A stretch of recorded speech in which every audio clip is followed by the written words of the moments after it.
ക്ഷയരോഗ നിർമ്മാർജ്ജന ക്യാമ്പയിന്റെ ജില്ലാതല ഉദ്ഘാടനം ജനുവരി 3-ന് മലപ്പുറത്ത് നടക്കുമെന്ന് ജില്ലാ കളക്ടർ വി.ആർ. വിനോദ് വാർത്താസമ്മേളനത്തിൽ അറിയിച്ചു. നിർമ്മാർജ്ജന ക്യാമ്പയിൻ നമ്മുടെ ജില്ലയിൽ ഡിസംബർ 7 മുതൽ ആരംഭിച്ചിട്ടുണ്ട്.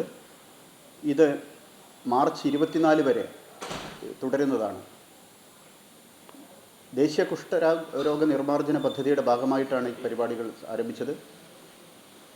ഈ പരിപാടിയുടെ ജില്ലാതല ഉദ്ഘാടനം ജനുവരി 3-ന് മലപ്പുറത്ത് വെച്ച് നടക്കുകയാണ്. അപ്പോൾ ക്ഷയരോഗ നിർമ്മാർജ്ജനത്തിൻ്റെ ലക്ഷ്യം കൂടുതൽ പേരിലേക്ക് എത്തിക്കാനും ഒക്കെ മാധ്യമങ്ങളുടെ കൂടെ സഹകരണം ആവശ്യമാണ്. അതുകൊണ്ടാണ് എല്ലാവരെയും ഒരു പത്രസമ്മേളനത്തിലേക്ക് വിളിച്ചത്.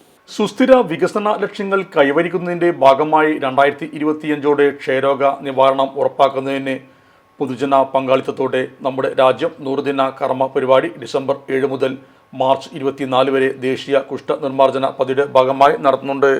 രോഗസാധ്യത കൂടിയ വർണബിൾ ഗ്രൂപ്പിനെ കണ്ടെത്തി നേരത്തെയുള്ള രോഗനിർണയവും ചികിത്സയും ഉറപ്പാക്കുക, പോഷകാഹാരവും തുടർ നിരീക്ഷണവും ഉറപ്പാക്കുക, പുതിയ രോഗികൾ ഉണ്ടാകുന്നത് തടയുക, പ്രതിരോധ ചികിത്സ, രോഗപ്രതിരോധ ശീലങ്ങൾ, രോഗത്തെക്കുറിച്ചുള്ള തെറ്റിദ്ധാരണ, വിവേചനം എന്നിവ ഒഴിവാക്കുന്നതിന് അടക്കമുള്ള സമഗ്രമായ ബോധവൽക്കരണം ജനകീയ ആരോഗ്യ കേന്ദ്രങ്ങളും തൊഴിലിടങ്ങളും മറ്റു പൊതു ഇടങ്ങളും കേന്ദ്രീകരിച്ച് രോഗനിർണയ ക്യാമ്പുകൾ എന്നിവയാണ് ക്യാമ്പയിൻ്റെ പ്രവർത്തനങ്ങൾ. 2 ആഴ്ചയിൽ കൂടുതലുള്ള ചുമ, രാത്രികാലങ്ങളിൽ ഉണ്ടാകുന്ന പനി, വിറയൽ, ശരീരം ക്ഷീണിക്കുക, ഭാരം കുറഞ്ഞു വരിക, വ്യക്തമായും കലർന്ന കഫം, വിശപ്പില്ലായ്മ എന്നിവയാണ് ക്ഷയരോഗ ലക്ഷണങ്ങൾ.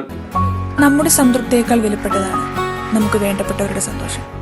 പരിശുദ്ധമായവ ഹൃദയപൂർവ്വം സമ്മാനിക്കുമ്പോൾ നമ്മുടെ സന്തോഷവും ഇരട്ടിയാകും.